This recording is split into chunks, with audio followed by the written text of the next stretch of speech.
Minneapolis home prices are up 6% and closed sales, they just dropped almost 16%. Both of those things are true, and that's exactly the problem. The Minneapolis housing market has fractured into two separate realities. I'm Jason HUERKAMP with Living in Minneapolis, Minnesota. Let's get into it. Minneapolis home prices are up about 6% year over year, and the median sales price is in the mid 300,000s. Right now, homes are selling in about 30 days, believe it or not. For most people, that would sound like a really good market. Things are really working and kind of clicking along. But the averages are masking what's happening underneath the surface. When prices stay relatively stable while sales volume falls, it means one segment of the market is propping up the other. So let me show you the real numbers. Closed home sales in Minneapolis dropped 15.7% year over year in early 2026.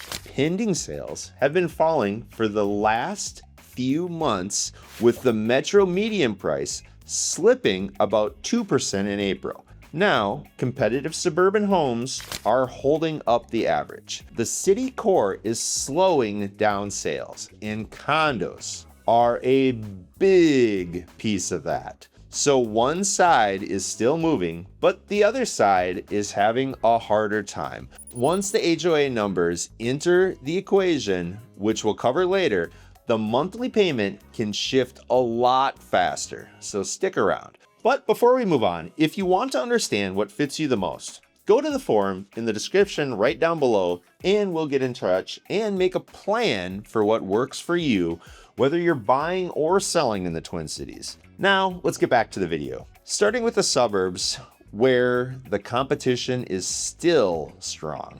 Places like Edina, Prairie, Minnetonka, Chanhassen, Woodbury, and Maple Grove, they don't feel like the headlines. Not even close. I work in these areas every day, and the correct priced homes are still moving fast. That's the key here. They have to be priced right.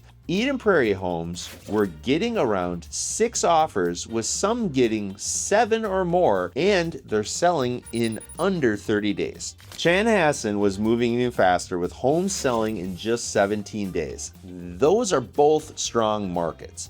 Woodbury, Maple Grove, and Lakeville are also very competitive. Good listings are still getting strong buyer attention. Edina is different. That's the higher priced option here, and the average prices are in the high 600,000s. So buyers are comparing that closely.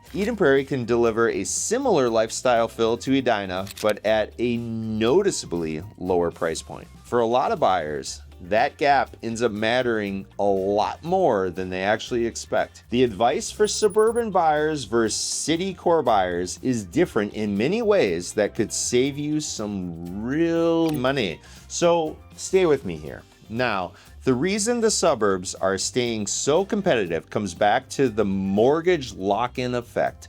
A huge number of homeowners are sitting on 3% or lower interest rates, and few of them want to give those loans up right now. They stay put, which keeps the inventory very low. Then the buyer demand is still there, which creates competition.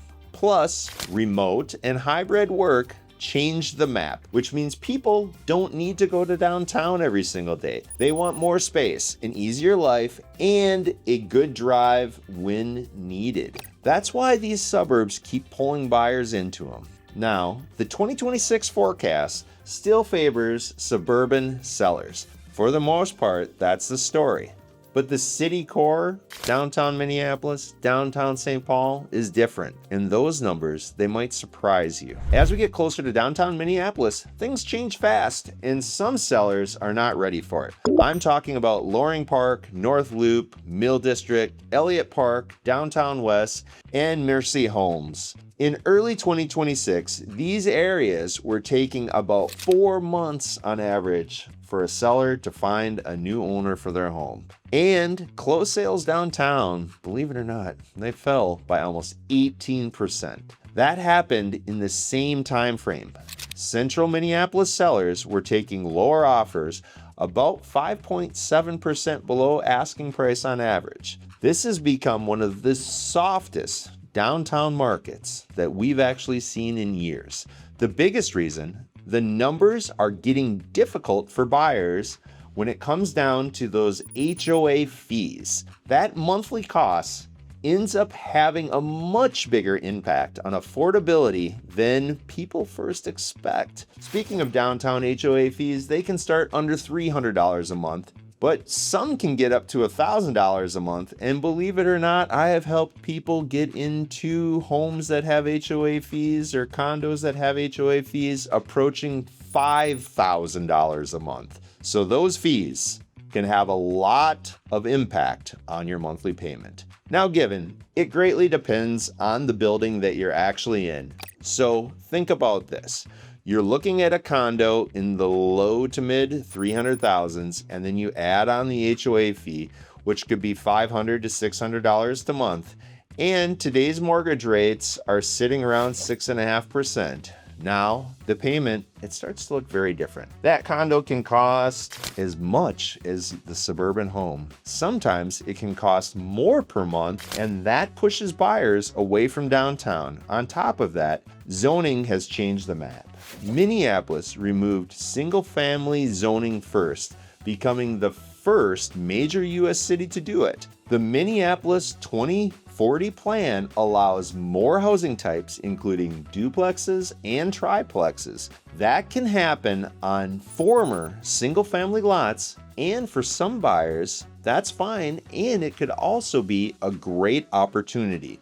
But for others, it adds uncertainty. That becomes one more reason to look elsewhere. Now, here's the flip side. The city core buyers have leverage right now, and they haven't had this much in years. So sellers are more open to a deal, and homes sitting 30 days are worth watching, especially for those price decreases. So those are almost always negotiable, meaning that you can ask for rate buydowns, closing cost help, and a lower price along with inspections, which you used to not be able to do. The deals are there. You just need to know where to look. After everything we've just covered, I'll tell you what this means for you. If you're buying in the suburbs, be ready to move fast. Good homes in Edina, Minnetonka, Eden Prairie, and Chanhassen are still not just sitting around waiting to be sold. They're moving fast. Make sure you're ready. Get pre-approved.